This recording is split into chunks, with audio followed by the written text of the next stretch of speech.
Hello, Internet. This is Kopitiam Council, and today I'm Haffiz. I'm with. Is with me, Adi, as usual. Welcome back to another episode, everybody. Yep, a new episode, a new week for this. I think this is the second week of May. And as you know, just last week, for those who are Malaysians, last week, World Bank of Malaysia published a report called, let me read correctly, ending bamboo shoots, strengthening foundation skills. So this is basically a comprehensive report about our education system, mainly about. So first off, because we're gonna do this by findings, so I'm gonna start first with the number one that we should. It's a bit shocking when I saw this as reported by World Bank, and let me repeat it in verbatim. Average Malaysian child spends 12 and a half years in school. They learn the equivalent of only 8.9 years. In comparison, Vietnam studied 12.9 years, but learning 10.7. And of course, the most excellent country in our region, Singapore, spent 13 point almost 14 years in school, and the learning is equivalent to 12.8 years. So, Adi, there's a very shocking there. First off, Vietnam better than us. Secondly, 8.9 instead of 12.5. What's happening there? I think when we look at Vietnam, right, or even look at Singapore, the content of their education system, and we compare it to in Malaysia, I think I've noticed a trend here, which is Vietnam and Singapore's education system it's just more competitive. They have a very competitive education system which weeds out the low performers and tries to keep on pushing high performers even more than what they're capable. This is similar to what we see in, let's say, China or Japan, which is a very Asian, how do you say, approach to education, which is everything has to be competitive, that you are in a race, in a rat race with your fellow students. Not to mention, I think in Vietnam, their schools are not called just high schools. They're called high schools for gifted people, for gifted children, which in a way, like let's compare it to Malaysia, right? When we finish high school, it's encouraged that we take higher education, but it's not mandatory. In Vietnam or Singapore, it may be the same, but there's a cultural element here which is almost makes higher education mandatory. It's that you have to really take higher education, even tertiary education. So I think that is why the spending is higher there, because they just have that educational culture. Their whole education system has a culture which emphasizes very high performance, high achieving performance compared to Malaysia, which I think we like to flip flop back and forth on policies of what is an effective way to run the education system, the syllabus. But I think at a huge detriment to enhancing the core foundations of uh, Malaysian education system itself. So that's what I can see from it. It's very a culture thing as well. Malaysia, I don't think a lot of the education system is just that competitive for students, conducive for students to just keep pushing further and further. And it's obvious when you have, on average, higher test scores, right, examination scores or performance, it gives more incentive for the governments to put more money into your education system. So that is what I would see from it. Well, first off, I would like to elaborate on how do you define learning here? Because, like, if you're gonna compare with Scandinavian countries, countries like Finland, for example, their young ones preschool, they never really actually had any exam in the first, I think, few years. So I think this is needs to be quantified on apple to apple comparison. Then we can see, but I'm sure this is pretty much equivalent to Vietnam and Singapore here. And a second thing is that perhaps what contribute to this is that we have so many so-called what do you call this, a channel like vernacular school or religious stream, stuff like this. Maybe because of this, due to you know not so uniform, there's so many variety of choices it contributed to lower this. Instead, like you said, in Vietnam, in Singapore, it's just something uniform. Everyone enrolled in the same system, so it could contribute to that more highly, because we're gonna go again, because this is just part of learning, and the next one is the result, like how well our students performing on this certain test, maths or whatever. So we're gonna touch on that, but mainly on this point that what World Bank has reported, it's quite shocking, and it shows also disparity between developed areas in urban and rural areas in Malaysia, because as we know, how fancy the schools are in Klang Valley, with the international schools, all these high performance schools. These are rarely talked about in district like Semporna, where they have to do a voluntary school for the Bajau Laut people. That's for one, for example. I'm sure that the same case can be argued for orang asli, maybe in the middle of Pahang.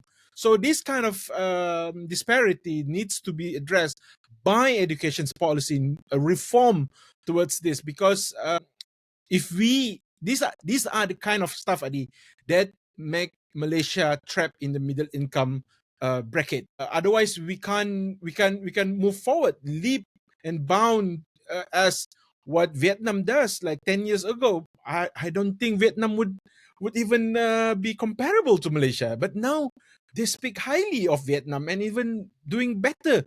And they now actually have an actual data to prove that. So we can no longer say that, oh, Vietnam is maybe theoretically better, whatever. No, this is a real data shown. Then should be a wake up call to not just the minister but the whole government, Madani. And moving on to the next one finding that we have from the World Bank is this is at the by the time a child in Malaysia is 15 years old, it is far behind in reading, science, and mathematics compared to Malaysia aspirational peers such as Hong Kong, China, Japan, Singapore. Well, these are of course, right? This is our aspirational, but also including Vietnam. Again, by the age of 15, it's already far behind. This is the age where I think human being starts to develop their worldview. What do you think? When you say that, we would have thought that a few years back then, right? We tended to look down on Vietnam for not being as advanced or even further ahead of Malaysia. Now that we see that they're becoming a very huge regional player, not just in terms of the economic considerations, but in terms of their educational offerings here. And because I haven't been to school. I think it's been 12 years, I think, since I finished high school. And I don't have any children to send to school. So I don't know what they're exactly teaching right now. I only know what secondhand stories from people who do.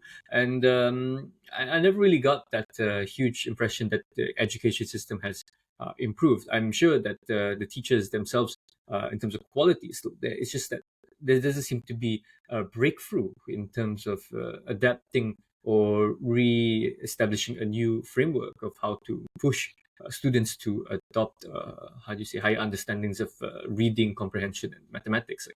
I'm not gonna make it sound very hypocritical here, because I did quite badly in secondary school here. I wasn't really the best student, the most definitely one of the laziest. But I think what I compensated with was that I did had to read a lot when I was younger. So in terms of comprehension, it's there. I think on that point is what kind of material is engaging enough to make students want to do this. Because I remember, I'm using a lot of my personal experiences here because I just don't know what is going on right now. That I remember that I took tuition for mathematics in the last 3 months before my SPM, right? And I think I was able to jump my mathematics from a D to a B in 3 months, only because the way it was taught, it was very engaging. It was very, it just clicked and made sense to me. And I had to really thank my tuition teacher for that. And I thought to myself, if only it was really taught like this, I think a lot of people would be very interested to actually participate or to even improve if it was done in a way that is engaging. I think a lot of teachers I know a lot of teachers in Sabah, they're all trying to find new ways, innovative lesson plans within the constraints that the education system has provided to make it just more engaging, to be more interactive with the students so that they can put it in words or in a way that they can understand. I don't know how it works in Vietnam, Singapore, Hong Kong. I just know that it can be quite rigid and uniform, like you mentioned. But I think in a way the teaching also is very rigid and uniform in that regard. I don't really know. I'm just really speculating here. But what do you think? Well, Adi, if you left high school 12 years ago, I left even even even longer than that. So I can't really recall. Also, again, this is a second-hand story, whatever. But I think Adi, as a structure of a educational system in Malaysia, nothing much has changed structurally. Yes, of course, maybe different schools doing differently, different teachers doing it differently. So there's a few points there for variation, but structurally, I don't think it's just pretty much the same because this statistics never been improved. Like I think when it comes to SPM results, like they're taking exams now, and then a few months later, the SPM result will be announced. There's always this reports of dropouts, that people that never actually come to take their national exams. These are your gateway to career, to having an actual career, a tertiary education. Without this, how are you going to get into universities? So I guess this is the multi-prong approach. Should be like, yes, Madani now doing with TVET and a lot of other things as well in high school's level. So this kind of program needs to be mainstream, not just like, hey, are you going to go for science stream, or are you going to go for art streams? So these need to be normalized, and then TVET especially need to be empowered as well, and then need to be talked more, rather than just talking about are you going to be a doctor, are you going to be an engineer, or lawyer, the classical Asian parents options.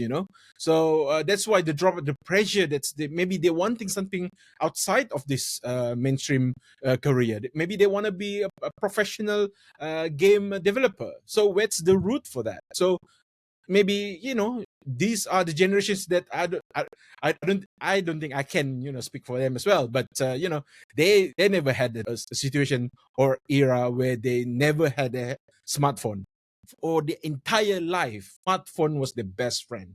Like I only touched a smartphone when I was, I think, high school or something like that, or just about left high school. But for them, it's since I think since day one. So this is need to be different approach needs to be proposed. Otherwise, like Rafida Aziz says, this is worrying, and it's also worsening. And this is a former Iron Lady of Malaysia come back and then says that something like this, it's a slap on your face. Yeah, I think if in America, when they always see average test scores dropping, it almost turn into a national crisis, emergency crisis, something like that. I don't know if we have that kind of urgency from our leaders, but I'm just going to take one portion of the report that I have read when it comes to education, was that the issue isn't also is the lack of student preparedness before they enter school, and also teacher preparedness. And this goes into what you mentioned before, is that Malaysia doesn't spend enough on its education system. And I think that goes into not just preparing the students, but preparing the teachers and training the teachers to be adequate, to be competent, and to give them the necessary skills to adapt to changing situations. Because I can imagine a teacher's job is very, very difficult, because there's a lot of factors that you just have to account for. And according to the report, Vietnam, Japan, Hong Kong, even as a primary school teacher, they have to be ensured that they have all these basic skills to adapt, to be flexible, as evident in the COVID pandemic. That it was easier for them to transition towards online learning, not in the physical classrooms. So maybe that is also another symptom here that we can identify when it comes to the lack of expenditure in our education system, is that maybe we're still operating on the same, like you said, structure that has been there for about how many tens of years or whatever. But like you said, structurally, are we enhancing, or are we looking to grab more like low hanging fruits in terms of policy to improve teacher preparedness? But also at the same time, when it comes to student preparedness, the World Bank report did say that this preparedness of the students is correlated with their socio-economic background. So students who are more on the lower end of the economic demographics, they tend to perform lower, not just because they come from that background, but because that background does not provide a conducive environment for them to acquire the skills early on while they're still in their infancy to, how do you say, get the most value out of the education. But I don't know. I mean, I guess I'm an outlier in that regard. Also, I mean, I had a pretty decent life growing up.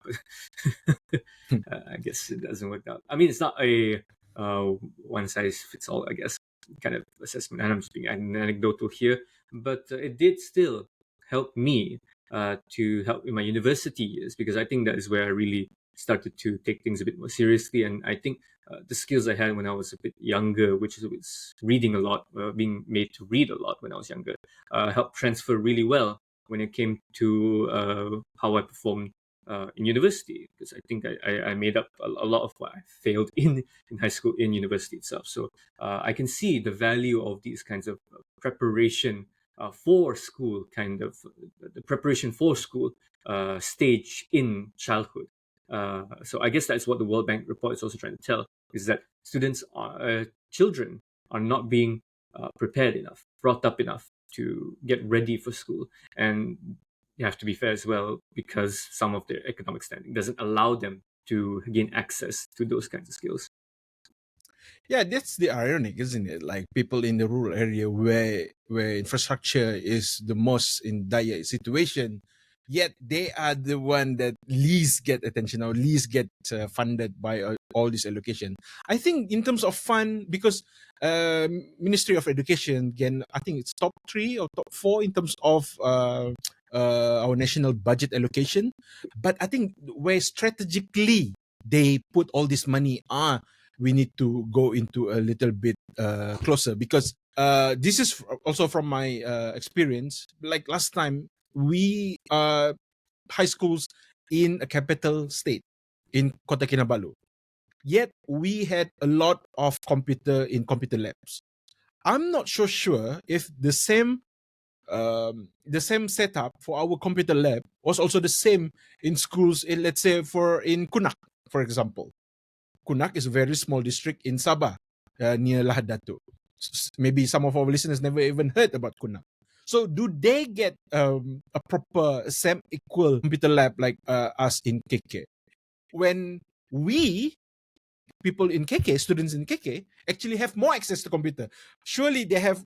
I mean, I can really verify this. Maybe half of the students actually have their own personal computer at home, so they can actually do computer things at home, or they have access to cyber cafes that they can actually pay and then on their own free time. But people in Kunak, do they really have cyber cafes that they can have access to computers?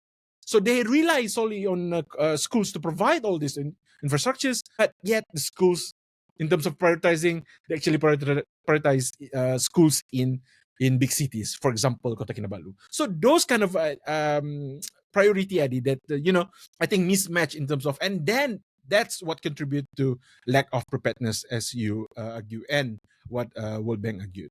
So that's another one. Another that also mentioned in World Bank report is that PISA, yes, PISA scoring, is Malaysian students perform worse than their counterparts in Vietnam. So again, this is World Bank playing head to head between, no longer with Singapore, no longer with other countries. It's Vietnam. It's crazy. It's 2024 and we're comparing Malaysia with Vietnam. My God. Number one, only 41% of students in Malaysia attend proficiency in mathematics, significantly less than Vietnam average, 72%.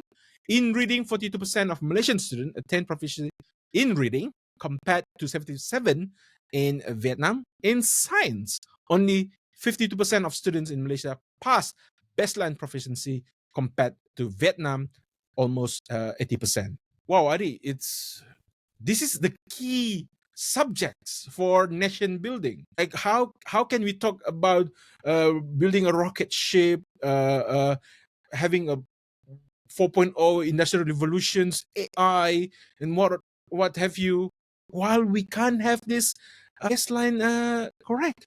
How do we go about this? I mean, for me, it is definitely baffling. Like, when you can tell me that on average, people Malaysians can't read like Vietnamese can, right? That's very concerning. And I think there was this one video I saw a few months back that America is also facing a lot of these problems that children in like no younger people at in the ninth grade are unable to read on a fifth grade reading level. I think that was it. But I mean, the essence is that people in a higher grade are not able to read at a lower grade level, and it was quite a shock. And I mean, I never gave the idea of literacy, like the efficacy of enhancing literacy in our schools, that much thought, because I thought it was a given that we are quite literate people because we tend to, how do you say, we were quite expressional people. Like Malaysia is very expressionable.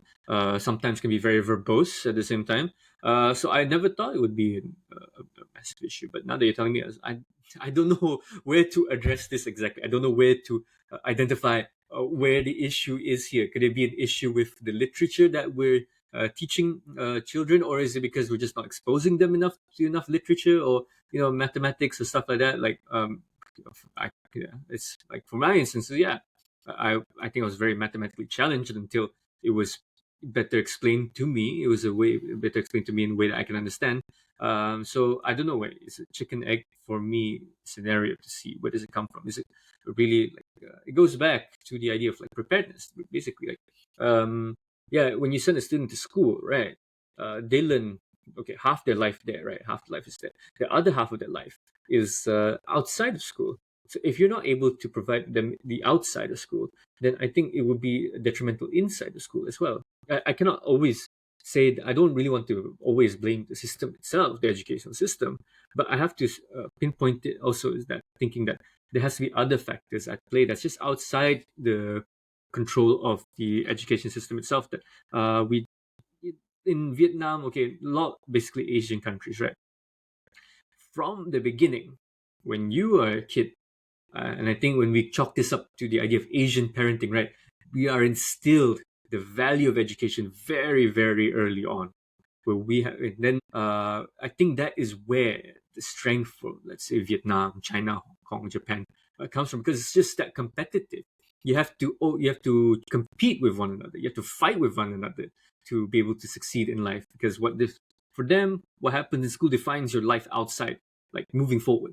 So I think that is where maybe I didn't really see in the report like how students who don't perform as well, how what are their household conditions, like what are their conditions when this like when they're with their families, are the families the type of people that encourage education, or are they indifferent to it? Because I'm and this is very hyperbolic, because a lot of people like to say this on Facebook, but we have like instances where younger parents just don't seem to bother anymore with engaging with their children. They just toss them the iPad, let them grow up on the iPad, the phone, or whatever, and then they just leave it be without engaging them. So that could be a factor as well involved. I'm just assuming here, I'm making assumptions here, so I might be wrong here. So I'm just throwing things out there. Maybe one of it could be the I don't know, the nail on the head. But that's me. Yeah, just I also just want to highlight like certain anecdotes that I got from my friends who are actually teachers in high school, primary school. Right, they always moan about the workload that they have in schools. Mind you, this is not teaching workload. This is other bureaucracies work like clerical work, core curriculum work that not really directly related to the learning of all the students, their students. So I think this is also a huge contributor, because you're not gonna get much from a tired teacher or a very annoyed, tired, and maybe even hungry teacher, because they're not gonna be very compassionate or really passionate in teaching. Because yeah, when they decided to become a teacher, maybe it's their passion, but when they were burdened with overload of clerical works, uh, paperworks that they need to do instead of teaching the students, that actually a detrimental effect to the students as well. So what we're gonna get is zombie teachers that just gonna do their job until the bell rings, and then they be done with it. So that's the teachers. Maybe I'm just assuming here. Maybe this is the teachers that out there, but of course more. I can there's also more dedicated teachers out there that I'm sure that they're gonna do 120% to make sure our young Malaysians to actually excel in students. So, Adi, any last thought on this shocking World Bank report? Because you mentioned like the teachers' burdens, and I can definitely understand. Like I've heard all kinds of horror stories, like how teachers are just overworked and morale isn't exactly high, and that's very concerning. Like you said, if a teacher isn't able to take care of themselves, then they're not going to be able to teach 100% efficiency. I like drawing Sabah's the case for Sabah is we don't have an education ministry, right?